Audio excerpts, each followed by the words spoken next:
Hello, Dinesh Verma जी बोल रहे हैं? हाँ बोल रहा हूँ। तुम कौन बोल रहे हो? असलम बेग, 15,000 का इनाम रखे हमारे ऊपर। असलम बेग वांटेड है क्या तू? जी साहब।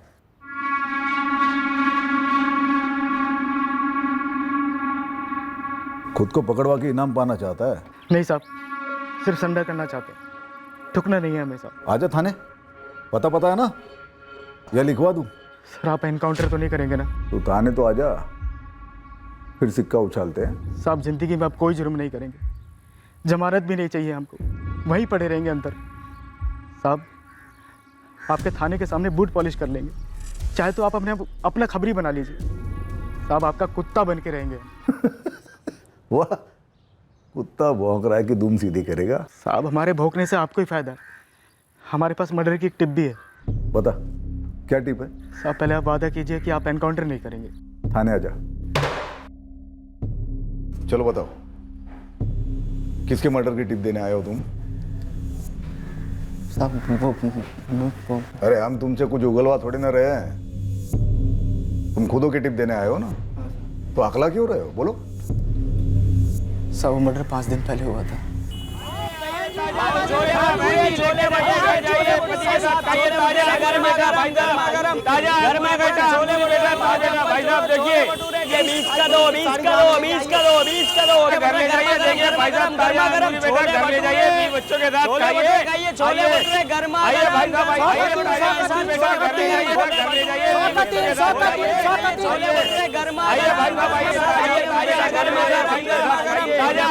आगरा का ताजमहल, ताजमहल ओरिजिनल मार्बल का ताजमहल। आज शर्मा जी की दुकान पे सब मिलेगा, शर्मा जी की दुकान पे सब बेच रहे। आ जाओ। माँ हम 8:30 बजे तक आ जाएंगे। ज्यादा देर मत करना गीता। हाँ नहीं करेंगे, चलते हैं। आइए मैडम,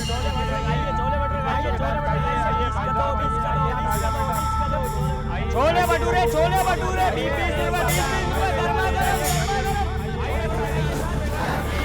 गर्मा गर्म चाय दो।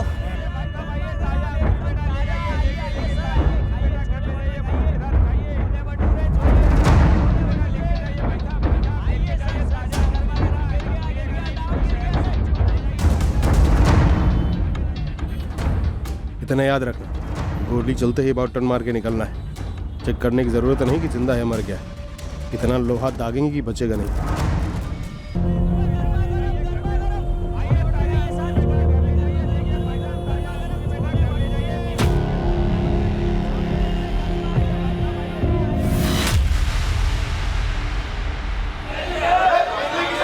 अरे यार ये धंधे के टाइम पे लाइट दुकान वाला किधर भाग गया? कहाँ गया लाइट? कल ही लिया था। आइए देखो मिल गया। अरे चंदर जी, देख के फ्यूज तो उड़ गया कोई? अरे नहीं नरेंद्र भाई, ये सिर्फ अपनी दुकान का ही नहीं, पूरे बाजार का पावर ऑफ हुआ है। अरे साहब बिजली कब तक आएगी? देखिए बाजार में धंधे का टाइम अभी शुरू ही हुआ है। चाचा आज रात तो बिजली आने से रही, पूरा ट्रांसफार्मर उड़ गया है। 6-8 लोग लगे हुए ठीक करने में।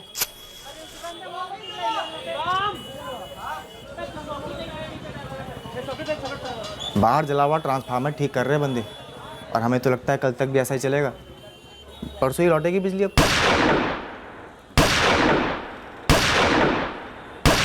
अरे क्या हुआ भाई? ये इस वक्त पटाखे कौन फोड़े? पटाखों की नहीं है, गोली की आवाज है शायद। गोली कहाँ चली भाई? अरे कौन चलाया गोली? गोली कहाँ चली? किधर चली गोली? अरे गोली कहाँ चली? किधर चली गोली? अरे गोली कौन चलाया भाई? अरे गोली कहाँ चली है? अरे कौन चलाया? अरे शर्मा जी की किसी ने गोली मार दी। शर्मा जी। अरे नरेंद्र भाई देखो सांसें चल रही है कि नहीं? एक मिनट नहीं, पीछे तो नहीं है। अरे कोई एम्बुलेंस बुलाओ। अरे घर वालों को खबर। मीनारगंज पुलिस स्टेशन, तुरंत मीनारगंज बाजार चौक पर पहुंचे। गोलीबारी होने की सूचना मिली है। नहीं निखिल, कुछ नहीं मालूम कैसे हुआ, किसने किया। नरेंद्र जी हम बस अभी निकल रहे हैं दुकान के लिए। पापा कैसे हैं? धनीराम जी तुम्हारे पापा को लेके मंगेतर अस्पताल गए हैं। तुम वहीं पहुंचो। मम्मी नरेंद्र भाई साहब और क्या कह रहे थे? तुम्हारे पापा ठीक तो है ना निखिल? बस अस्पताल ले गए इतना कह रहे थे। अस्पताल? आप चलिए। अस्पताल क्यों ले गए उन्हें? वो बोल तो रहे ना। सर हमने आपको कॉल किया था, हमारा नाम नरेंद्र जैन है, ये हमारी दुकान है। गोलियां किस पर चलाई गई? सुरेश शर्मा जी पर, ये उनकी दुकान है।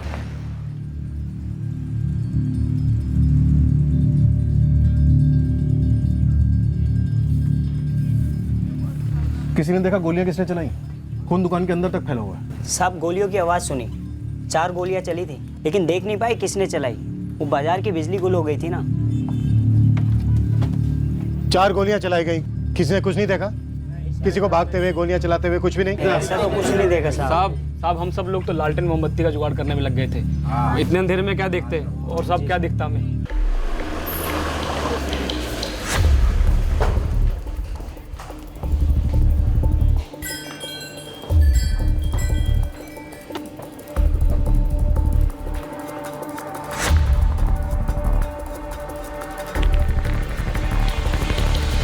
सर, इतने अंधेरे में तो हमसे सबूत मिट सकते हैं। सही कह रहे हो। अजय, क्राइम सीन सील करवा दो और फॉरेंसिक को कल सुबह हैंड ओवर कर दो। त्रिपाठी शुक्ला सर, तुरंत बाइक लेकर निकलो। मार्केट के बाहर जहां भी लाइट हो, सीसीटीवी लगे हो, तुरंत फुटेज निकलो। सर। जहाँ तक हमें मालूम है, मीनारगंज बाजार में तो किसी भी दुकान पर सीसीटीवी कैमरा नहीं है। अब हाल फिलहाल में किसी ने लगवाया हो तो पता नहीं, और बिना बिजली के वो भी किस काम का साहब? यहाँ बिजली आए दिन जाती है? नहीं साहब, आज अचानक से ऐसे पहली बार गई है। और साहब, धनीराम जी ने फ़ोन किया था बिजली विभाग में, बोल रहे थे कि ट्रांसफार्मर जल गया, रिपेयरिंग हो रही है। गोली चलने की आवाज़ के बाद किसने कोई बाइक जाने की आवाज़ सुनी? नहीं साहब, हड़बड़ी में हमने किसी चीज़ को ध्यान ही नहीं दिया, बस वो लाइट के उसमें लग गए थे हम लोग। अजय, ये बिजली का अचानक से गुल हो जाना, ये इत्तेफाक था या प्लान? क्योंकि मर्डर तो सॉलिड प्लानिंग से हुआ है। अंधेरे में गोलियां चलाना और हवा हो जाना। सर, मैं बिजली विभाग से बात करता हूँ। डेड ऑन अराइवल केस है। सुरेश शर्मा पर पॉइंट ब्लैंक रेंज से 4 राउंड्स फायर हुए थे। ऑन द स्पॉट डेथ हुई हो। नर्स कुछ तो बोलिए। अरे कुछ कौन लेके आया उनको? ये ठीक हो जाएगा कर रहे हैं ना, कुछ तो बताइए। जी कैसे जीजा जी, कहाँ है वो? डॉक्टर पापा ठीक तो है ना? 1 मिनट, आप लोग कौन? हम कैलाश, उनके साले, उनका बेटा, हमारी दीदी। देखिए, सुरेश शर्मा जी की डेथ हो चुकी है। उनको यहाँ लाने से पहले ही उनकी मौत हो चुकी थी। ये क्या क्या बोल रहे हैं सर? हमको मिलना है जीजा जी से। कहाँ है जीजा जी? पोस्टमार्टम करना होगा, मर्डर का केस है ये। डॉक्टर आप फिर से देखिए, ये नहीं हो सकता डॉक्टर, आप ठीक से देखिए। देखिए वो अब नहीं रहे। दीदी ये पहली, दूसरी, तीसरी और ये चौथी, 4 गोलियां। अंधेरे की आड़ में गोलियां चलाई गई, लेकिन बिल्कुल निशाने पर। Shoot to kill. कोई दो राही नहीं। पॉइंट ब्लैंक रेंज से 4 गोलियां सीने पर। अरे क्या हुआ भाई? डेफिनेटली ये कोई अंधेरे में चलाए गए तीर नहीं है। शायद ये अंधेरा इस कत्ल में भागीदार था, जिसने कातिल को रोशनी में नहीं आने दिया। गोली चलाने वाले को किसी ने नहीं देखा।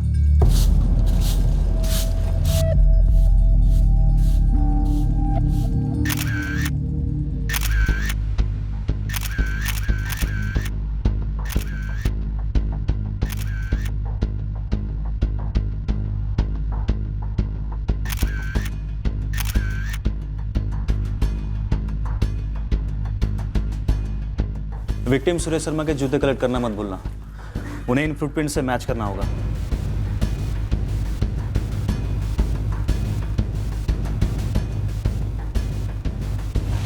पूरा बाजार सदमे में है मैडम जी। बहुत इज्जत थी सुरेश जी की। अगर किसी को कुछ भी पता होता या कोई भी जानकारी होती तो सामने से आपको बताते। नरेंद्र जी, मार्केट में कुछ तो खुसर पुसर चल रही होगी कि कौन मरवा सकता है सुरेश जी को, या किसी से दुश्मनी की। नहीं मैडम जी, सुरेश जी की सबसे सिर्फ दोस्ती थी। पूरे मीनारगंज बाज़ार में सबसे पुरानी दुकान है उनकी, और आर्टिफैक्ट के धंधे में बहुत बड़ा नाम है उनका। एक्सपोर्ट भी होता था और खुद का एक कारखाना भी है। इसके अलावा भी उनकी कोई दूसरी दुकान है? शहर के सबसे पौश इलाके राधेश्याम चौक में 2 नई दुकानें हैं, पर इस दुकान से बहुत लगाव था उनका। हमेशा यहीं बैठते थे। नरेंद्र जी, दिमाग पे थोड़ा जोर डालिए और सोच के बताइए कि क्या उनका किसी से कोई झगड़ा हुआ था या धंधे में कंपटीशन? धंधे में तो कंपटीशन चलता ही रहता है, पर ऐसे कत्ल जैसा आज तक कुछ नहीं हुआ यहाँ पर। बस एक बात खटक रही है। क्या? यही कि कल रात अचानक बिजली चली गई और उन पर किसी ने गोलियां चला दी। मतलब ऐसा कैसे हो सकता है, वो भी भरे बाजार में? अरे सर जी, हमें कैसे पता चलता वहाँ कोई गोलियां चलने वाली है? दुबे जी, मेरा सवाल ये है कि ये जो मीनारगंज मार्केट की बिजली गई, ये अचानक लिया गया फैसला था या फिर पहले से प्लान था? मीनारगंज मार्केट के ट्रांसफार्मर में ओवरलोडिंग का बड़ा प्रॉब्लम चल रहा था।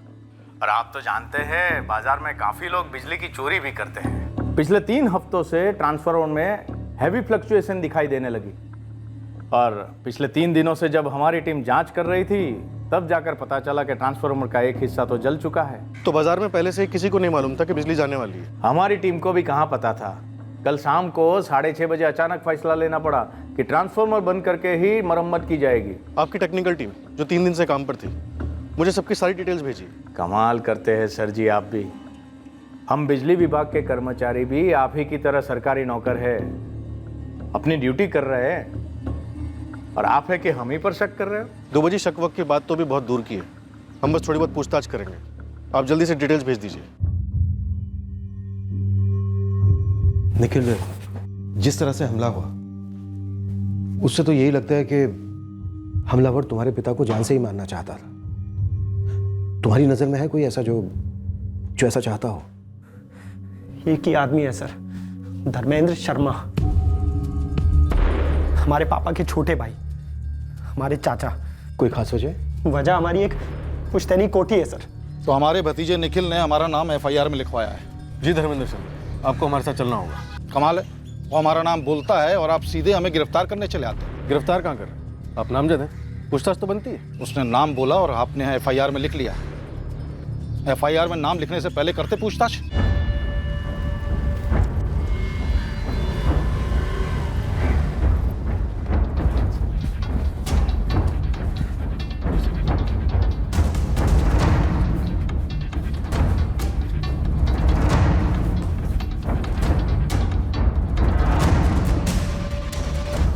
देखिए, हमारे मामा जी जैसा कह रहे हैं वैसा कर दीजिए। हम अभी कुछ भी सोचने की हालत में नहीं है। निखिल, तुमने ये क्या घटिया हरकत की है? ये हमें तुमसे और चाचा जी से पूछना चाहिए। अश्विनी, तुम पागल हो गए हो क्या?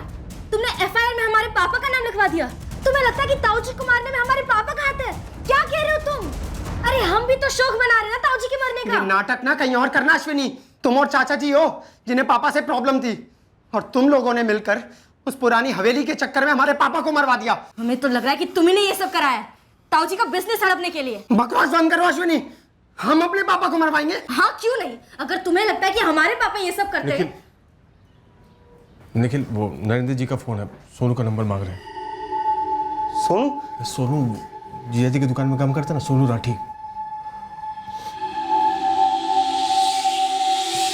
एक मिनट। 444-091-872।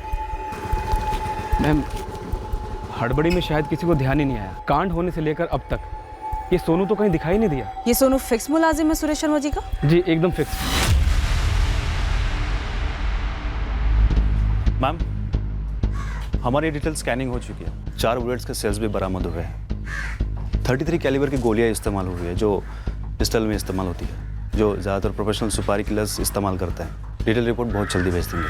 इंस्पेक्टर, हमारा भतीजा निखिल बच्चा है, ऊपर से शौक में है, बोल गया होगा ना आप साहब, लेकिन आप लोग तो मजे हुए हैं, तजुर्बेकार हैं। धर्मेंद्र जी, हमारा तजुर्बा कहता है कि प्रॉपर्टी को लेकर भाई भाई का कत्ल करवा सकता है। तो आपको लगता है कि हमने अपने भाई को मरवाया, किसी को भेजकर, किसी से गोली मरवा कर?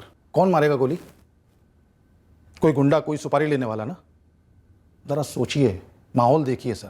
आपकी पुलिस फोर्स सुपारी लेने वालों को ढूंढ ढूंढ के पकड़ रही है। रोज़ अखबार में पढ़ते हैं हम, इतने सारे एनकाउंटर हो रहे हैं।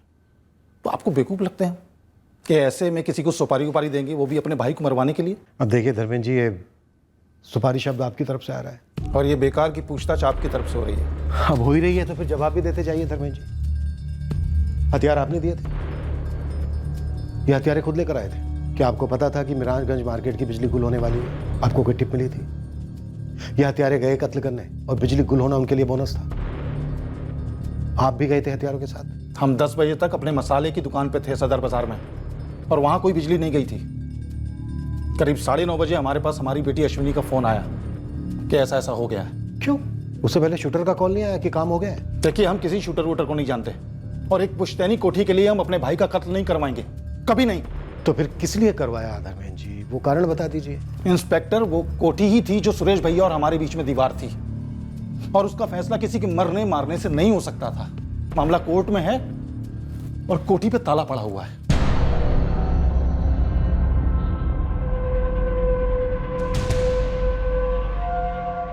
आपने ऐसे कैसे अरेस्ट कर लिया हमारे पापा को? अभी के अभी रिहा कीजिए उन्हें। हमारे वकील आ रहे हैं, उनकी जमानत तो होकर ही रहेगी। जमानत? रिहा? इतना फास्ट फॉरवर्ड में क्यों जा रही हो अश्विनी? हम उनसे सिर्फ पूछताछ कर रहे हैं, अरेस्ट नहीं किया उन्हें। आप जबरदस्ती उन्हें घर से उठाकर यहाँ ले आए हैं। पूछताछ घर पर भी हो सकती थी ना। आपने ये ठीक नहीं किया। आप पर मानहानि का केस ठोक देंगे हम। एक क्रिमिनल की तरह ट्रीट करें हमारे पापा को। हमें पापा के पास ले जाइए, हमें मिलना है अभी के अभी। 2 साल पहले हमारे बाबूजी का देहांत हो गया, और अपने आखिरी वक्त में वो थोड़ा सठिया से गए थे, तो मरते वक्त गलती से उनके मुंह से निकल गया कि वो कोठी सुरेश भैया को जाएगी। और सुरेश भैया भी कोई दूध के धुले नहीं थे, अच्छी खासी पट्टी पढ़ाई थी हमारे बाबूजी को उन्होंने। धर्मेंद्र, उस दिन तुम हमारी बगल में खड़े थे, तुमने अच्छी तरह सुना था बाबूजी ने क्या कहा था। हमने तुरंत अपनी आपत्ति जताई थी कि यह नाइंसाफी हमारे साथ क्यों हो रही है। यह याद नहीं आपको? और ताऊजी, दादाजी की तबीयत खराब थी, उनकी याददाश्त कमजोर हो चुकी थी, हम सब जानते हैं। उनको तो शायद ये भी याद नहीं होगा कि उनके 2 बेटे हैं। अश्विनी, तुम तो तब वहां थी भी नहीं, और ये बात हम सब लोग बहुत अच्छे से जानते हैं कि दादाजी एक अरसे से चाचा जी से नाराज थे। निखिल, तू रहने दे। गलती से दादाजी ने क्या दिया तो कोठी तुम्हारे पापा की हो गई। अपने आखिरी वक्त पे कोई ऐसी गलती नहीं कर सकता। कैलाश, और तुम जो गलती कर रहे हो हमारे घरेलू मामले में नाक घुसेड़ने की, उसका क्या? तुम सिर्फ सुरेश भैया के साले हो, हमारे परिवार का हिस्सा नहीं। कई सालों से बाबूजी तुमसे नाराज थे, कई मसलों को लेकर, और तुमने कोई कम कोशिश नहीं की उनका मन बदलने की। और आपने भी कोई कम कोशिश नहीं की उनके मन में जहर घोलने की हमारे खिलाफ। बकवास मत करो धर्मेंद्र, जो बाबूजी ने कहा बस वही होगा। बाबूजी की भाई मर्जी थी बरसों से। अगर बरसों से यही मर्जी थी तो अब तक वसीयत बन चुकी होती। और अदालत में जबानी बोली गई बातों के कोई मायने नहीं होते। अदालत? धर्मेंद्र, अदालत? तुम केस करोगे हमारे खिलाफ? तो सुरेश भैया, आप हमारे साथ नाइंसाफी करेंगे तो इंसाफ लेने कहां जाएंगे हम, बताइए? ताऊजी, हम कोठी आधी आधी बांट लेते हैं, सबका भला इसी में है, वरना हमें अदालत जाना पड़ेगा। सुरेश भैया के पास कोई सबूत नहीं था कि कोठी बाबूजी ने सिर्फ उनके नाम पे की थी, कोई वसीयत नहीं थी। 2 साल से कोर्ट में केस चल रहा है।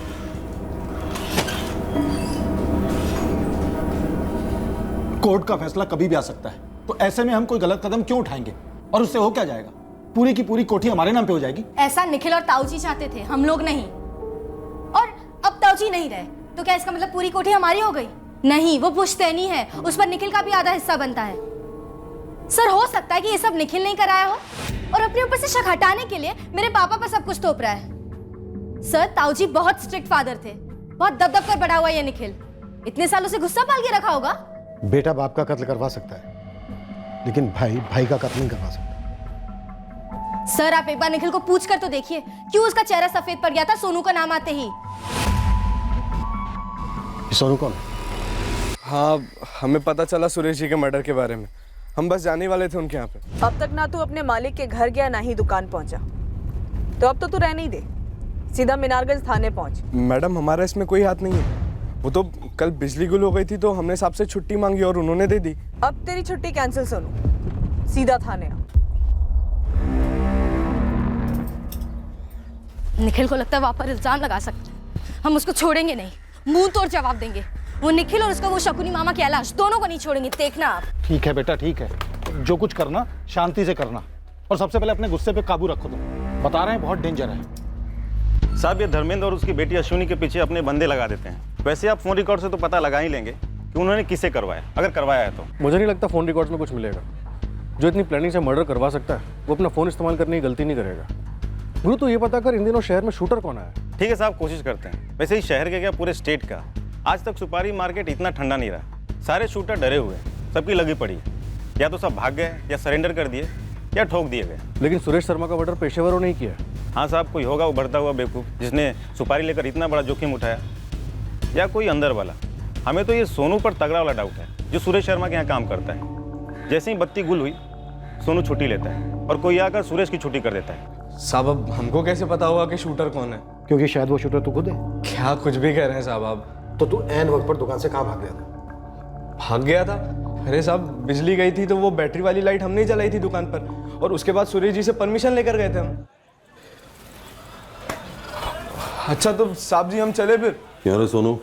अरे साहब अब अंधेरे में कौन सा कोई ग्राहक आएगा, और आएगा भी तो क्या देखेगा क्या खरीदेगा, और लाइट तो आने से रही वैसे भी। बिजली विभाग वाले तेरे ससुराल वाले जो तू आंखें मूंद के कह रहा है कि बिजली आने से रही। आंखें मुंदी नहीं है साहब जी, खुली हैं, इसलिए कह रहा हूँ। पिछले 3 दिनों से ना ट्रांसफार्मर की चेकिंग चल रही है, और पकड़ में आया है कि एक ट्रांसफार्मर का हिस्सा जल गया है और ऑफ कर दिया है, यानी कि काम शुरू होने वाला है। अच्छा ठीक है, तू जा सर मत खा, और कल टाइम पे आ जाना। हाँ टाइम पे आ जाएंगे। थैंक यू साहब। इस बातचीत का कोई गवाह है?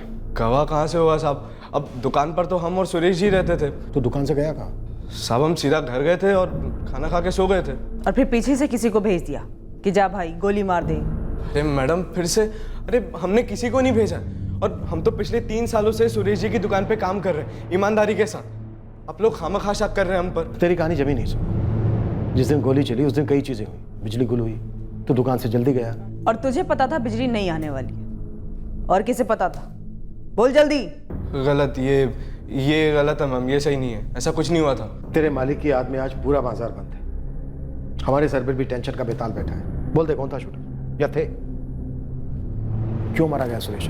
और गुमराह करने की कोशिश मत करना, वरना यहीं कहीं जिंदा गाड़ दूंगी। हमने नहीं मारा है उनको, लेकिन हमें पता है कि किसने मरवाया होगा, और ये बात आपको मार्केट में कोई नहीं बताएगा, क्योंकि सबकी लगी पड़ी है कि अगला नंबर उन्हीं का आएगा। और तू ये अब बोल रहा है? हाँ? किसने मरवाया सुरेश शर्मा? सब पांडे जी ने, आदर्श पांडे जी ने। साहब हम आपको स्टाम्प पेपर पर लिख कर दे सकते हैं कि पांडे जी ने ही करवाया होगा ये सब। कौन आदर्श पांडे? राम राम राम राम राम राम राम राम राम राम राम।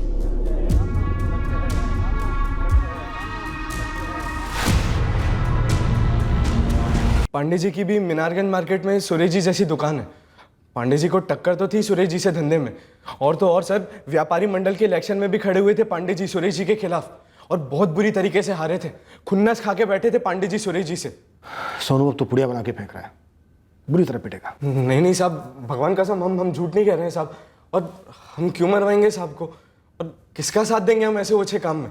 बिजली गई थी तो हो सकता है कि पांडे जी को मौका मिल गया होगा, उनने भिजवा दिया होगा किसी को, और पता कर लिया होगा कि हम भी नहीं है दुकान पर। अगर हम होते दुकान पर तो कुछ नहीं होता सुरेश जी को। अगर आप लोगों को अब भी यकीन नहीं है तो आप खान साहब से पूछ सकते हैं। अब ये खान साहब कौन है? साहिल खान साहब का माल बाहर भेजते थे बेचने के लिए, एक्सपोर्टर है। हमने बात करते सुना था सुरेश जी को उनके साथ। भाई जब भी हम सोचते हैं कि आदर्श पांडे इससे नीचे नहीं कर सकता, वो और ज्यादा घटियापन पर उतर आता है। वैसे तुमने उससे क्या कहा? देख लो भाई, आगे तुम्हारी मर्जी है, बाकी इतना तो लिख के ले लो हमसे खान साहब। अगर आदर्श पांडे ऐसा खेल खेल सकता है तो फिर वो कुछ भी कर सकता है।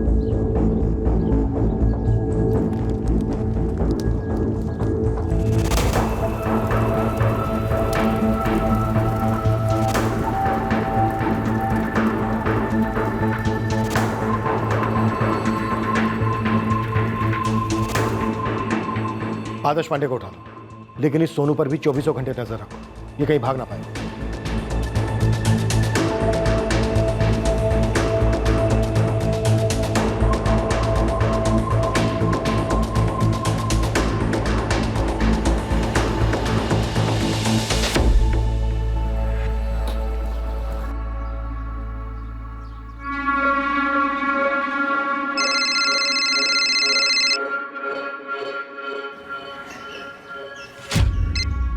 हेलो, आदर्श पांडे जी बोल रहे हैं?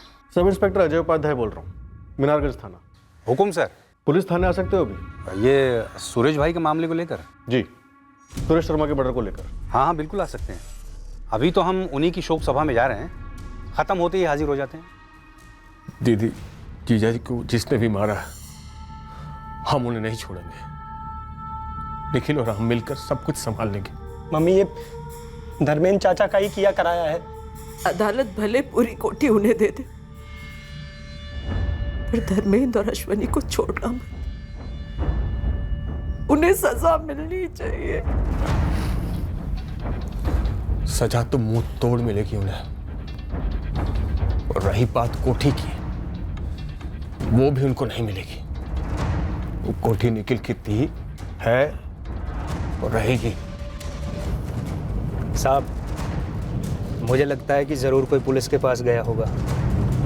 पक्का किसी ने चुगली की है। देखो गुरु, ये किसी सातिर शूटर का काम नहीं लगता है। सब जगह सन्नाटा है। काम तो पेशेवर का ही है। खुलेआम गोली चली और साइलेंसर भी नहीं लगा था। अगर पेशेवर शूटर होते तो वो बाइक से मार्केट में घुसते धूल उड़ाते हुए और वैसे ही निकलते। हुआ कुछ ऐसा? अरे पैदल आए होंगे और पैदल ही निकल गए होंगे। रेल और बस के अड्डे पे 5 और 6 फरवरी पे किसी भी हिस्ट्री सीटर की शहर से जाने की कोई खबर सामने नहीं आई है। पर कत्ल तो हुआ है, और बाकायदा सुपारी वाला। देख, जब शूटर मिलेंगे तब मिलेंगे। गन का पता कर, कहीं से तो गन खरीदा होगा। किसने बेची, कब बेची, कहाँ बेची? सर, बाजार का पूरा इलाका छाना। मीनारगंज की 500 मीटर की दूरी में किसी भी दुकान पर सीसीटीवी कैमरा नहीं है सर। लेकिन सर, सदर बाजार के दूसरे छोर पर 2 दुकानों के बाहर सीसीटीवी कैमरे लगे हुए मिले, पर फुटेज में कोई भी हड़बड़ा कर भागते भागते नहीं दिखा। मतलब शूटर पहले से बाजार में घात लगाए बैठे हुए, बिजली जाने के बाद आराम से आए, गोलियां दागी और भाग निकले। सर, पूरे चांसेस हैं कि वो गोली चलाकर बाजार में ही आराम से घूम रहे हो। एक तो अंधेरा था, ऊपर से भीड़ वाला टाइम था, तो भागने की जरूरत ही ना पड़ी हो। चुपचाप भीड़ में घुल मिल गए होंगे। सारे व्यापारियों की राय है कि बाजार और 4 दिन बंद रखा जाए और एक मोर्चा निकाला जाए। हमारे खिलाफ? हम पर दबाव बनाने? नहीं, बिल्कुल नहीं। ये जुल्म के खिलाफ आप लोगों ने जो एक आंदोलन चला रखा है पूरे राज्य में, हम उसकी सराहना करते हैं। लेकिन सुरेश शर्मा जी एक इज्जतदार आदमी थे, सबसे अच्छे रिश्ते थे उनके। सब हैरान हैं। ये गैंग वैंग को आप निपटा रहे हो, फिर भी एक नेक इंसान पे गोली चलती है। अरे कैसे दुकानदार धंधा करेगा ऐसा भय के माहौल में? ऐसे नेक आदमी से आपकी तो खूब बनती होगी आदर्श पांडे जी। अरे मैडम, हमारी दोस्ती तो जमने जमाने से परे थी। हम लोग एक ही धंधे से नहीं, समझो एक ही माँ के बच्चे थे। अरे सुरेश जी मेरे बड़े भाई जैसे थे। पांडे जी, ये लीपा पोते कहीं और आजमाइए। सुरेश शर्मा से व्यापारी मंडल का चुनाव हारे थे आप, और उनके ग्राहक भी तोड़ रहे थे। धंधे में तो कंपटीशन चलती ही है, और इलेक्शन में हार जीत तो लगी रहती है। इसका मतलब ये नहीं है कि हर हारने वाला जीतने वाले को मरवा दे। हम व्यापारी हैं, और जैसे पूरे देश में डेमोक्रेसी चलती है ना, वैसे हमारे मंडल में, हमारे धंधे में भी वही चलती है, डेमोक्रेसी।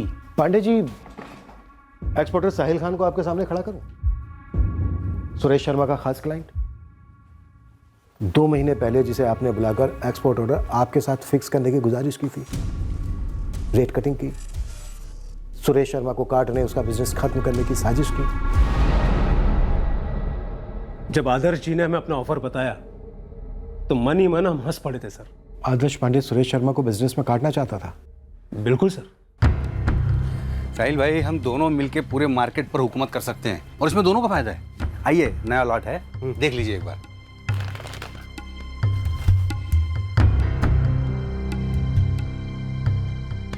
दस टका कम।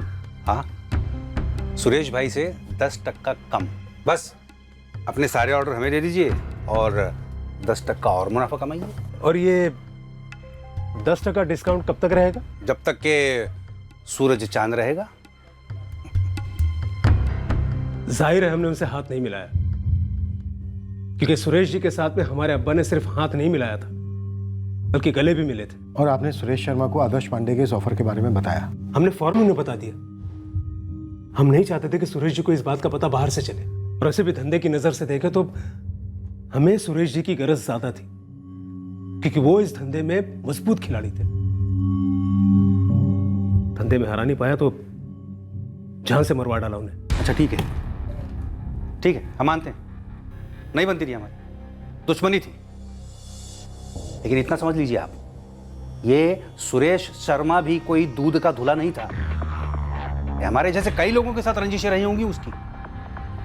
टेढ़ी उंगली से घी बखूबी निकाल लेता था, चालाक। अरे वाह आदर्श पांडे जी, थोड़ी ही देर में राम से रावण हो गए सुरेश शर्मा जी। अभी थोड़ी देर पहले तो पता नहीं क्या क्या कह रहे थे, बड़े भाई जैसे थे, हमारी दोस्ती जमने जमाने से परे थी। देखिए, अब कोई चल बसे तो 2 अच्छे शब्द बोलने पड़ते हैं, रिवाज है। लेकिन सच्चाई यही है कि इस मार्केट में ना अच्छाई का कोई स्कोप है ना सच्चाई का। बंदूक की नोक मार्केट तय करती है, और आप लोग तो जान के भी अनजान बन जाते हैं। अरे गुंडों के हाथों से हम भी लूटे हैं। ये गैंगस्टर लोग अपनी वसूली करते ही हैं। सीधे सीधे बोलिए पांडे जी, ऐसे किस गैंगस्टर को पाल रखा था आपने जो अब उससे वसूली करने निकले? और उसके हाथों सुरेश शर्मा को मरवाया। ये अब रहने भी दो साहब। एक तो सुरेश शर्मा से हमारी बनती नहीं थी तो हम धंधे में काटते, गला नहीं काटते। दूसरी बात, बाजार में कोई आता है सरेआम गोली चला के चला जाता है, कोई कुछ नहीं बोल रहा है डर के मारे, क्योंकि अगर कुछ बोला तो अगला नंबर उसका होगा। आपको तो डर नहीं होगा? देखिए, जहाँ तक हमारी बात है, हमारी दुकान सुरेश शर्मा की दुकान से काफ़ी दूर है, इसलिए हमने तो सच में कुछ देखा ही नहीं।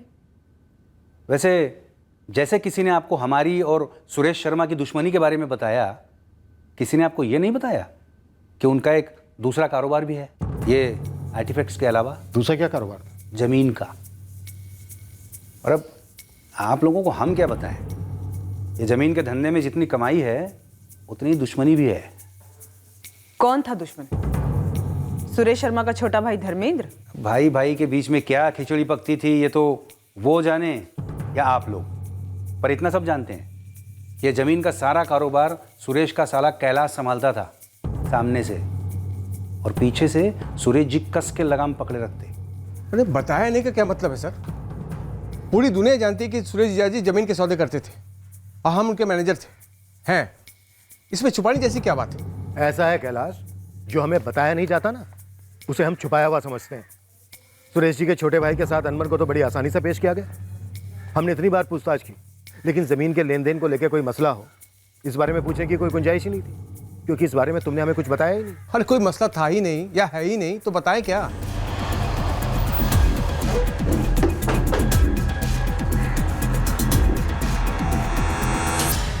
सर वैसे तो सारा काम कैलाश जी ही संभालते हैं, सुरेश जी तो बस दोपहर में आते, ठीक 2:30 बजे, और 5 बजे तक निकल जाते। हमें पता चला है कि कैलाश और उसके जीजा सुरेश के बीच कुछ अनबन थी। सर देखिए, हमको यहाँ पे सिर्फ 4 महीना ही हुआ है सर, हमको इस अनबन के बारे में भला क्या पता होगा सर। मतलब अनबन थी, पर क्या थी, क्यों थी, ये तुम्हें नहीं पता? सर हमको कुछ नहीं पता है सर, आप उस मंगल से बात कीजिए ना, वो मंगल अग्रवाल। कौन है मंगल अग्रवाल? हम उसी की जगह पर आए हैं। 4 साल से मंगल ही कैलाश जी और सुरेश जी के साथ यहाँ काम कर रहा था। कहाँ मिलेगा ये मंगल? उसका नंबर है? निखिल, तुमने बताया नहीं कि तुम्हारे पापा और तुम्हारे मामा के बीच में मनमुटाव था? मैडम, जब कुछ पता ही नहीं था तो क्या बताता? और मामा जी तो घर के हैं, हर मुश्किल में साथ खड़े रहे हैं। वो मर्डर करवा सकते तुम्हारे पापा का? मैडम, आपको क्या पता चला है? पहले आप वो बताइए हमें। किसी को भी बख्शिएगा मत, चाहे वो कोई भी हो, चाहे हम लोगों का कोई भी या किसी और का कोई भी। बस हमारे पापा के हत्यारे को ढूंढ निकालिए। तुम्हारे पापा काफी स्ट्रिक्ट किस्म के थे? हाँ थे। तो सिर्फ तुम्हारे साथ थे या सबके साथ थे? सुना है तुम्हारे मामा को खुद से कोई फैसला नहीं लेने देते थे जमीन के बिजनेस में। देखो, हम तुम्हारे मामा से पूछताछ कर रहे हैं, जिस किसी ने भी ये साजिश की है हम उस तक जरूर पहुंचेंगे।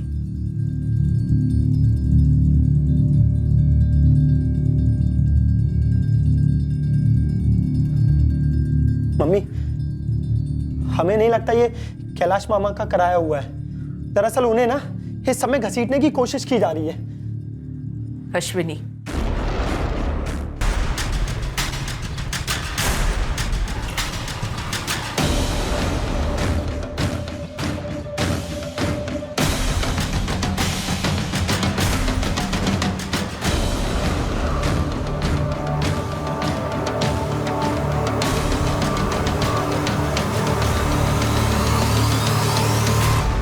टट्टू, कठपुतली, जैसा सुरेश जी बोलते थे वैसा ही तुम्हें करना पड़ता था। तुम खुद से कोई फैसला नहीं ले पाते थे। न टट्टू न कठपुतली सर, मैनेजर। हम सुरेश जीजा जी के मैनेजर थे, बिजनेस उनका था तो फैसले जाहिर है वही लेते थे, हमारे हाथ में तो कुछ था ही नहीं। और यही बात तुम्हें खटकती थी। तुम सब कुछ अपने हाथ में लेना चाहते थे, ऊपर उठना चाहते थे, खुद का बिजनेस चाहते थे, पार्टनरशिप शायद।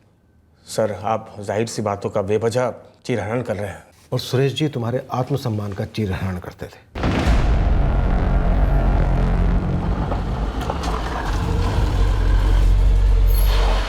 अरे सर, हमको दूसरा जगह नौकरी मिल रहा था बढ़िया तनख्वाह पे, इसलिए हम सुरेश जी की नौकरी छोड़ दिए। आप कोनो गलती थोड़े ना की है सर। अरे कोई गलती नहीं की, पर इतना बता कि क्या कैलाश और उसके जीजा सुरेश के बीच में अनबन ठीक है? तूने वहाँ पे 4 साल काम किया, कुछ तो बता सकता होगा। अरे सर, अनबन तो बराबर के लोग में होता है ना, और सुरेश जी और कैलाश जी खाली नाम के लिए जीजा साला थे, बाकी रिश्ता तो वह नौकर और मालिक वाला था। सुरेश जी कैलाश जी को 4 लोगों के सामने ही फटकार देते थे। नहीं प्रदीप, ये सौदा तो हो नहीं जरा, हमारी तरफ से कैंसिल है। अरे शर्मा जी, बात इतनी आगे बढ़ गई है और अब आप ऐसी बातें कर रहे हैं। हमने एक बार कह दिया डील कैंसिल है, मतलब कैंसिल है। जीजा जी वो रेट अच्छा मिल रहा था। अल्ताफ बिल्डर्स वाली फाइल तैयार की तुमने? जीजा जी हमने सब जगह पता करके प्रदीप से बात आगे बढ़ाई थी। पता किया था तुमने? तो फिर तुम्हें यह कैसे पता नहीं चला कि जिस रेट पर प्रदीप तुम्हें उल्लू बना रहा है उसे 500 रुपए पर स्क्वायर फीट के एक नहीं दो ऑफर्स आए सामने से। खड़ा करूं दोनों पार्टी को तुम्हारे सामने। और मंगल, तो इस प्रदीप वाली डील में तुझे कमीशन ऊपर से मिल रहा है? हमको ऊपर से किस बात का कमीशन मिलेगा मालिक? अबे ये देखा तुझे तेरा छोटा वाला हिस्सा और बड़ा वाला हिस्सा ये खुद निकलेगा। अरे नहीं नहीं मालिक, जीजा जी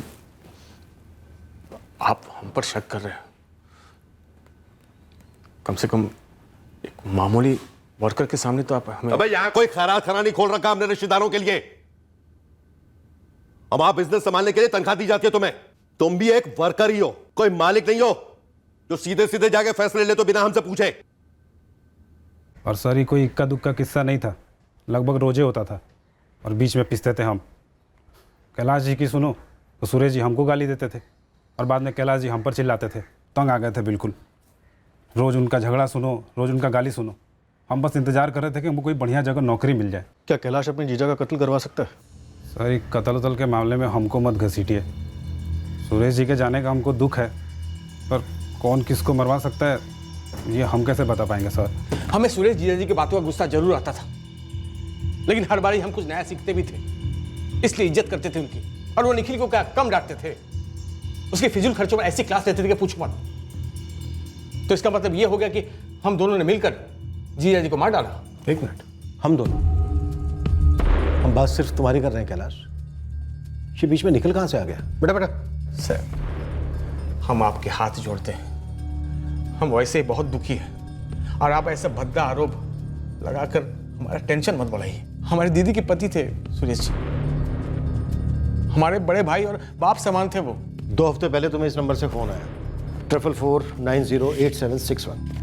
फर्जी नाम, फर्जी एड्रेस। क्या ये इत्तेफाक है कि यही नंबर सुरेश जी के फोन रिकॉर्ड्स में भी है? और तुम्हें कॉल आने से ठीक 1 दिन पहले इसी नंबर से सुरेश जी को कॉल आया था। अब ये नंबर बंद है। तो सर तो ये कि ये नंबर किसका है? क्योंकि फर्जी नाम, फर्जी एड्रेस फर्जी लोग इस्तेमाल करते हैं, जैसे कि क्रिमिनल्स। प्रॉपर्टी और बिल्डिंग लैंड में लोग 19-20 होते ही हैं। पूरे दिन में दर्जनों कॉल आते हैं हर जगह से, हर किस्म के लोगों से। अब सब थोड़ी ना याद रहेगा सर। कमाल करते हैं आप। पर मर्डर रोज रोज नहीं होते कैलाश। 24 घंटे दे रहा हूं कैलाश, अच्छे से दिमाग पर जोर डालकर इस नंबर की डिटेल बताओ, क्योंकि यही एक नंबर है जो हमारे शक के दायरे में है। हम तो इस नंबर का इतिहास भूगोल निकालेंगे, तुम सामने से बता दोगे तो अच्छा रहेगा तुम्हारे लिए।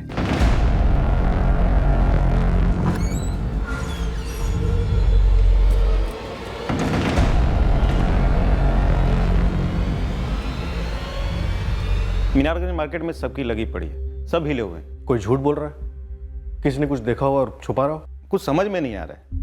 हिस्ट्री शीटर की पूरी लिस्ट खंगाली। गुरु, ये कौन नया है जो मार्केट में आकर गोली चला गया? एक सुझाव है जिससे मार्केट के लोग सामने आ सकते हैं। बोल।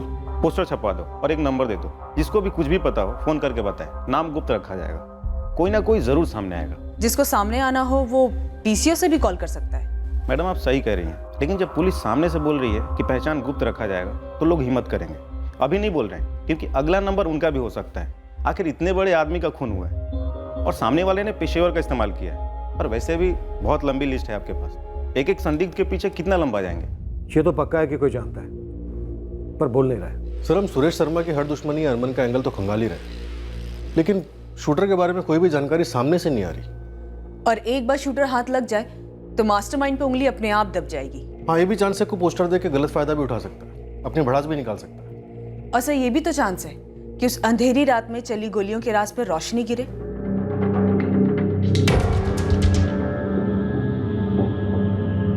पूरे शहर में ये पोस्टर लगे, हर किसी की नजर पड़ी उन पर। हमें उम्मीद थी कि मीनारगंज मार्केट में से कोई ऐसा जरूर होगा जिसने हत्यारे को देखा होगा, पर हमें बताने से कतरा रहा होगा।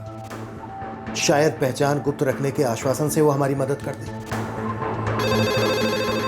हमारी फोन लाइन रुकने का नाम नहीं ले रही थी। एक के बाद एक कई लोगों ने फोन करके बताया कि उन्होंने शायद हत्यारे को देखा था और उसका हुलिया भी बताने की कोशिश कर रहे थे।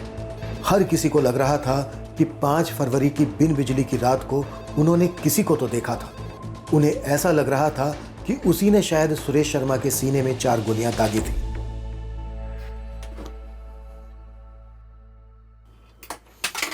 पर उन सारे फोन कॉल्स में से एक ऐसा कॉल आने वाला था जो हमें एक तगड़ी जबरदस्त लीड देने वाला था, उस शख्स के बारे में जो कत्ल की रात मीनारगंज मार्केट में मौजूद था।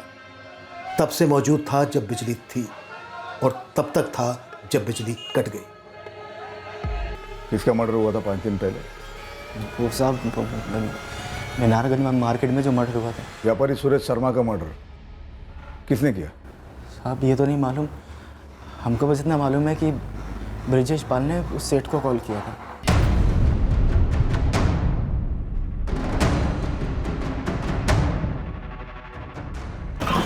ये ब्रिजेश पाल हिस्ट्री शीटर है, वांटेड है? हाँ विक्रम, हम उसे ट्रैक कर रहे हैं। ये असलम बेग बता रहा था कि ब्रिजेश पाल ने सुरेश शर्मा से रंगदारी मांगी थी, एक्सटॉर्शन कॉल किया था। 15 लाख? किस खुशी में? वाह सुरेश जी वाह, माहौल इतना बदल गया है कि आप सीधा सीधा पूछ रहे हैं किस खुशी में। हमारे पास 15 लाख रुपए नहीं है तुम्हें देने के लिए। ये भी कोई बात हुई सुरेश जी, आप सीधा सीधा मना कर रहे हैं। हम नहीं दे सकते, मतलब नहीं दे सकते। सुरेश शर्मा के फोन रिकॉर्ड से जो नंबर मिला वो फर्जी नाम फर्जी एड्रेस से खरीदा गया था। वो यही कॉल हो सकता है ब्रिजेश पाल का। हाँ हो सकता है, हम लगे पड़े ब्रिजेश पाल को ढूंढ निकालने में। पूरी संभावना है कि यही तुम्हारा शूटर है। अंडरवर्ल्ड गैंगस्टर ब्रिजेश पाल के एक आदमी ने सरेंडर किया है। उसने बताया कि ब्रिजेश पाल ने सुरेश शर्मा को फोन किया था। कोई फर्जी नंबर हो सकता है। सर एक और डेवलपमेंट भी है। एक नाम उभरा है, एक कॉल आया था। पोस्टर देखकर? हाँ सर, एक नाम दिया गया जो कत्ल की रात क्राइम सीन पर मौजूद था। हेलो मीनारगंज पुलिस थाना। मुझे पता है सुरेश शर्मा को किसने ठोका है। बोलिए, मैं सुन रहा हूँ। मोहित मौर्य ने उसकी सुपारी ली थी, धर लो उसे।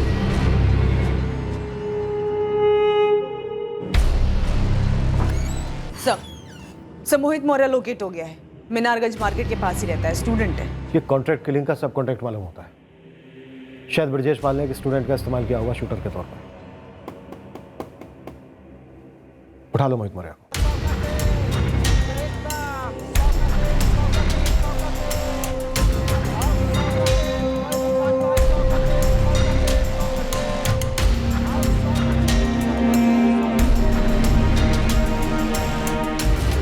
हमें एक बात समझ में नहीं आ रही है कि ये पुलिस सोनू को काहे अंदर नहीं कर रही, जबकि हमें तो सबसे बड़ा झोलू यही लगता है। अब पुलिस अपने आप देख लेगी उसको, और वैसे भी वो अब तक पुलिस के शक के दायरे में ही है, ऐसा हमने सुना है। और सुन, ये भी हो सकता है कि तू भी पुलिस के शक के दायरे पे। आओ 100 का 3, 100 का 3, 100 का 3। शक के दायरे में अब भी वो सारे लोग थे जिनकी किसी न किसी तरह से सुरेश शर्मा से रंजिश थी, दुश्मनी थी।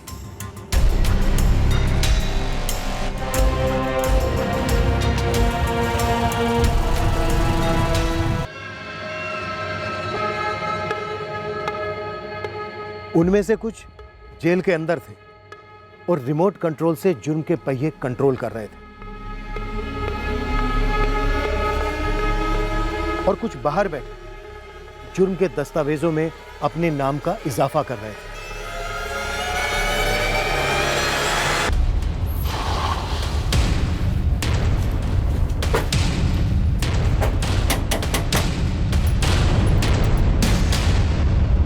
जी, मोहित मौर्य है। बात क्या है? बुलाइए सर।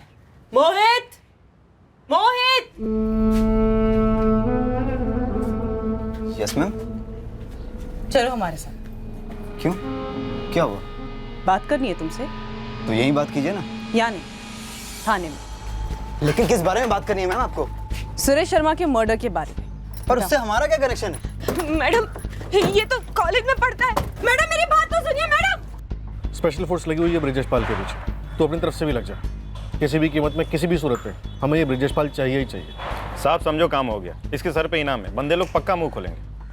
शर्मा, इनाम की रकम बढ़ा के 40,000 कर दो। बोलने वाले जल्दी बोलेंगे, शायद ये ब्रिजेश ही अपनी खबर हम तक पहुंचा दे। ब्रिजेश पाल वो है जीजा जी के मर्डर के पीछे? किसने करवाया ये?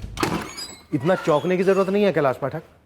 ब्रिजेश पाल ने जिस नंबर से फोन करके तुम्हारे जीजा सुरेश शर्मा से फिरौती की रकम मांगी थी ना, उसी नंबर से उसने अगले दिन तुम्हें भी फोन किया था। तुम्हारे कॉल रिकॉर्ड्स में जो नंबर मिला है वो ब्रिजेश पाल का ही था। हमारे फोन रिकॉर्ड में? पर ब्रिजेश पाल हमें क्यों फोन करेगा? सुपारी का एडवांस लेने शायद। तुम ही बता दो, वरना ब्रिजेश पाल तो बताएगा ही कि सुरेश शर्मा का मर्डर फिरौती का मामला था या फिर सुपारी का। अब हम क्या बोले सर? आप ये मान के चल रहे हैं कि हमने शहर के बाहर मत जाना। वैसे जाने की कोशिश की तो हमारे लिए अच्छा ही है। शक की गुंजाइश यकीन में तब्दील हो जाएगी। वैसे एक प्यादा लगा है हमारे हाथ, जिसने शायद ट्रकर दबाया है। चल बोल, किसके कहने पर 4-4 गोलियां दागी सुरेश शर्मा पर? लगभग 8 दिन से तो सुरेश शर्मा की दुकान का मुआयना कर रहा था मीनारगंज मार्केट में। हम मुआयना कर रहे थे। मीनारगंज मार्केट के चाय वाले बंसी ने स्टेटमेंट दिया है कि 29 जनवरी से 5 फरवरी के बीच हर रोज शाम को 7 बजे तो उसकी चाय की टपरी पर टपकता और वहीं जमा रहता। मैडम यहीं बैठा रहता था, पर हमारी कोई खास बात नहीं होती थी इससे। मोहित मौर्य नाम है इसका। 5 फरवरी जब सुरेश शर्मा जी पे गोली चली, उस शाम भी ये यहीं बैठा था? हाँ, यहीं बैठा था। बिजली गई, गोली चली, तभी यहाँ बैठा था? उस वक्त इतनी अफरा तफरी मची थी कि कुछ याद ही नहीं आ रहा है। नहीं बैठा था। नहीं मैडम जी, गोली चलते वक्त वो यहाँ नहीं बैठा था। नरेंद्र जी, ये गोली चलने के बाद ये बंदा दिखाई नहीं दिया, ये हम दावे के साथ कह सकते हैं। और जब गोली चली थी तब ये बंसी के ठेले पे नहीं था, तो इसका मतलब गोली इसी नहीं चलाई है मैडम। हम वहाँ चाय पीने जाते थे, इसका मतलब हम किसी के मर्डर का मुआयना करने गए थे क्या सर? क्या मैडम, कुछ भी बोल रहे हो आप? हर चाय वाली की दुकान पे चाय पीने वाला बंदा क्या किसी को गोली चलाने के लिए मुआयना कर रहा होता है?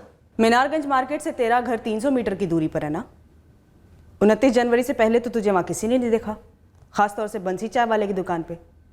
ऐसी क्या खास वजह थी अचानक वहाँ चाय पीने जाने की? वजह है कि वो चाय बेचता है, वजह है कि हम चाय पीते हैं। हमारे यहाँ ना बहुत कड़वी चाय बनती है। अब तू हमें मजबूर मत कर हमारी चाय तुझे पिलाने के लिए। अरे नहीं पीनी है सर आपकी चाय, आप ही पीजिए अपनी चाय। हम बता रहे हैं सर, आपको किसी ने हमारे खिलाफ गलत सलत पट्टी पढ़ाई है। किसी ने पट्टी नहीं पढ़ाई है, बाकायदा नाम लिया तेरा। किसने लिया और क्यों लिया? सिर्फ हम चाय पीने जाते थे इसीलिए? सीधी तरह बोल, जो सुपारी ब्रिजेश पाल ने तुझे दी वो सुपारी उसे किसने दी?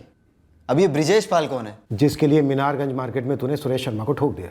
सर पहले आप लोग ये बताइए कि आपको इस केस में हमें फंसाने के लिए किसने सुपारी दी है? बात को ये गोल गोल मत घुमा, जितना पूछ रहे हैं उतना जवाब दे। गोल गोल तो आप लोग घुमा रहे हो सर।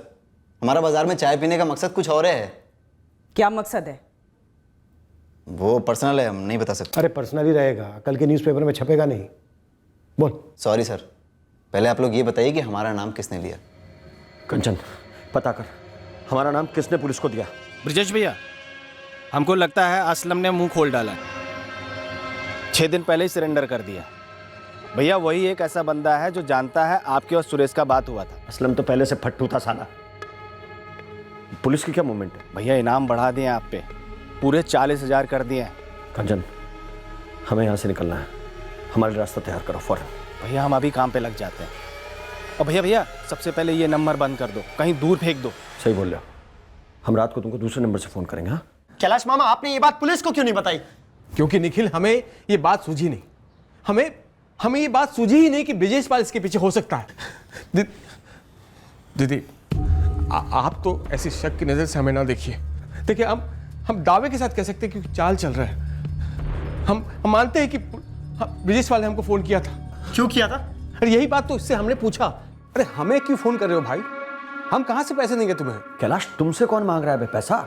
पैसा तुम्हारे जीजाजी के पास है, उनसे निकलवाओ। हमसे ये नहीं होगा, और हमसे क्या किसी से नहीं होगा कि जीजाजी से पैसे निकलवाए। तुम्हें यकीन नहीं होता ना तो तुम उन्हीं को फोन कर लो ना। सब उन्हीं के हाथ में है, हमारे हाथ में कुछ नहीं है। डरका रहे हो बेटा हमको? है? मतलब साला माहौल क्या बदला, तुम लोगों के तेवर बदल गए? अरे कोई तेवर नहीं बदले भाई, हमारे हाथ में कब क्या था फैसला लेने जैसा। और आपने ये भी बताना जरूरी नहीं समझा कि ब्रिजेश पाल ने पापा को ही फोन किया। क्या पापा ने मना किया था पैसे देने से? हमें नहीं मालूम कि ब्रिजेश ने जीजाजी को फोन किया था या नहीं। हमें तो पुलिस ने बताया, तब हमको ध्यान आया। और निखिल हमें लगता है कि ब्रिजेश ने हमें और जीजाजी को खुद से फोन नहीं किया होगा। उसके पीछे वो जीजा जी के भाई धर्मेंद्र और अश्विनी, उसने करवाया होगा। एक जीजा जी को मरवाने और दूसरा हमें फंसाने। लेकिन कैलाश, ये बात तुमने खुद नहीं बताई, ना हमको ना पुलिस को। हाँ, नहीं बताई दीदी, क्योंकि हमको ये बात सूझी ही नहीं कि ये बातें जुड़ी हुई है आपस में। एक फिरौती लेने वाला पापा पर गोली चलने के 2 हफ्ते पहले उन्हें फोन करता है और उसके ही अगले दिन आपको फोन करता है, और इतनी बड़ी बात आपको सूझी ही नहीं। देखो निखिल, हम दीदी की कसम खा के कहते हैं कि हमारा कोई हाथ नहीं है इसमें। देख मोहित, जब तक तू हमें ये नहीं बताएगा कि पिछले 1 हफ्ते से तू चाय वाले बंसी के ठेले पर क्यों बैठ रहा था, तू यहां से बाहर नहीं जा पाएगा। सर, एक लड़की है। चल सुना कहानी। कहानी नहीं, सच है सर। हम उसे गर्लफ्रेंड बनाना चाहते हैं। प्यार हो गया उससे। कोशिश कर रहे थे कि कम से कम पहले फ्रेंडशिप तो हो जाए।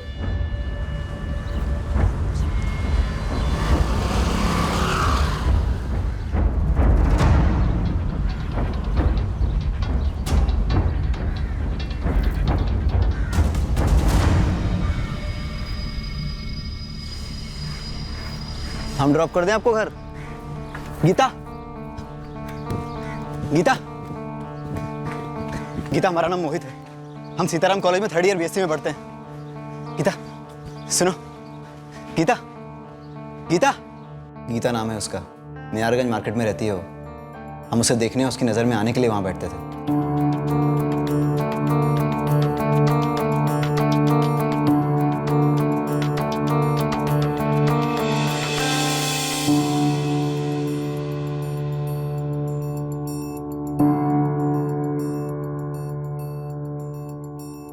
उस शाम को जब बिजली गई तो हम चाय की दुकान पे थे ही नहीं।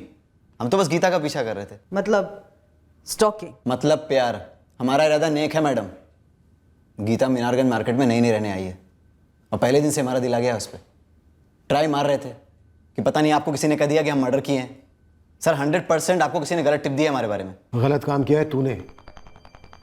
हमें एकदम सही टिप दी है किसी ऐसे ने जो बारीकी से स्टडी कर रहा था तुझे। सर हमें तो लगता है हमें बेवजह फंसाया जा रहा है और आप लोग भी झांसे में फंस रहे हो। देखिए सर, हमारा एक लेक्चर ऑलरेडी मिस हो गया है। अगर अभी निकल जाएंगे तो दूसरा लेक्चर मिस नहीं होगा।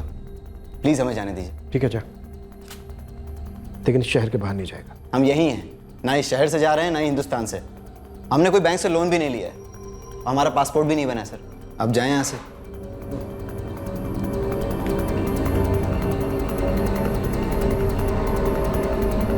और मैडम, आपने जो स्टॉकिंग की बात कही थी ना, उससे हमें आपत्ति है, क्योंकि हमें लगता है गीता अब हमें लाइक करने लगी है। हमारी दोस्ती की शुरुआत हो सकती है। बस आप लोग हमारे बारे में गलत सलत खबर मत फैला देना, नहीं तो हमारा सारा इंप्रेशन खराब हो जाएगा और बनती लव स्टोरी बिगड़ जाएगी। अब तेरा लेक्चर मिस नहीं हो रहा है जो प्यार पे हमें लेक्चर दे रहा है। सर, जिस किसी ने भी हमें इस मोहित के बारे में टिप दी है वो ज़रूर मीनारगंज मार्केट का लोकल होना चाहिए, जो ये जानता है कि मोहित वहाँ रोज़ आता है। जिस नंबर से हमारी कॉल लाइन पर ये मोहित वाली टिप देने के लिए कॉल आया था, सुशील से कहो उस नंबर की डिटेल निकाले और इस मोहित मौर्या की भी डिटेल को भी निकलवाओ। और सर, मैं इस गीता से भी बात करती हूँ। अरे कुछ नहीं है माँ, तुम टेंशन ना लो, हम ठीक है। हाँ अभी कॉलेज जा रहे हैं, घर आके बताते हैं सब आपको। ये देखिए मैडम, ये रहा पीसीओ का नंबर है जहाँ से कॉल आई थी मोहित की टिप वाली। इस पीसीओ का एड्रेस निकलवाओ, पहुंचो पीसीओ के मालिक तक, पूछो कि कौन था वो जिसने वो कॉल किया था। सर धर्मेंद्र शर्मा और उसकी बेटी अश्विनी के फोन रिकॉर्ड्स में शक करने जैसा कुछ भी नहीं मिला, जैसे कि एक्सपेक्ट किया था। इन दोनों का ब्रिजेश पाल से कोई भी कनेक्शन नहीं बन रहा। स्पेशल फोर्स की ब्रिजेश पाल पर क्या प्रोग्रेस है? लगे हुए हैं सर, इनाम 25 से 40 हज़ार कर दिया है। सर मुझे ये कैलाश पाठक, सुरेश का साला, इसका कोई झोल लग रहा है। झोल में बुबाल लाने का वक्त आ गया है अजय। सुरेश शर्मा की स्टेट एजेंसी पे पहले का वर्कर कौन था जिसने कैलाश और सुरेश के रिश्ते के बारे में बताया था? मंगल अग्रवाल। इस मंगल अग्रवाल और कैलाश दोनों को आमने सामने बढ़ाते हैं।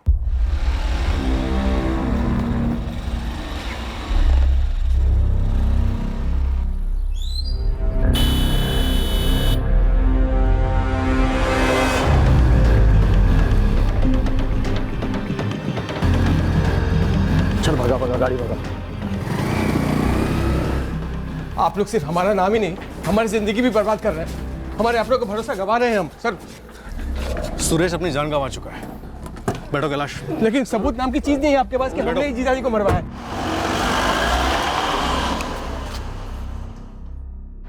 अब तो किसी पर भी भरोसा करने से डर लगता है निखिल। समझ में नहीं आता कौन अपना है और कौन नहीं। जिसने भी पापा को हमसे छीन लिया वो अपना हो ही नहीं सकता माँ, उसका पर्दाफाश होकर रहेगा। आइए माता जी, बहन जी, बहुत सारी सब यही मिलेगी।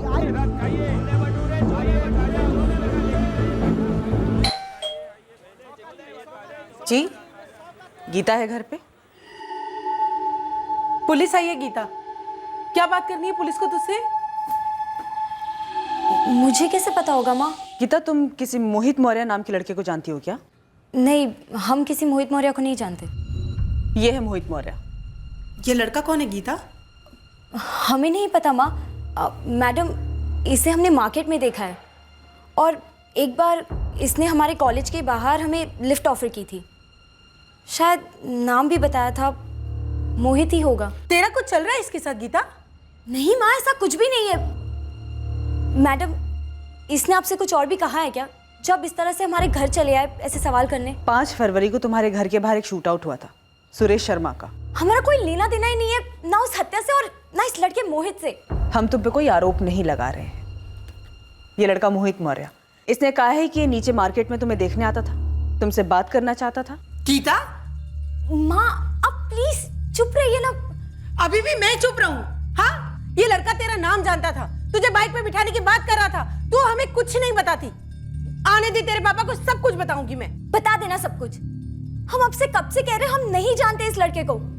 अगर कोई लड़का हमसे सामने से बात कर रहा है, हमें अप्रोच कर रहा है, तो हमें क्या करना चाहिए? जन्म कुंडली निकाल ले अब उसकी। और मैडम, ये ना आपने बिल्कुल ठीक नहीं किया। ऐसे अचानक से हमारे घर तक चले आए आप। अब प्लीज अब जाइए यहाँ से। अरे उसने हमारा नाम लिया तो हम क्या करें माँ? हमारी गलती क्या है इसमें? खामखा एग्जाम के टाइम एक और बकवास टेंशन। हाँ सुशील, बोल, मिल गया पीसीओ? हाँ मैडम, वहीं पर हूँ जिस पीसीओ से मोहित की टिप देने वाली कॉल की गई थी।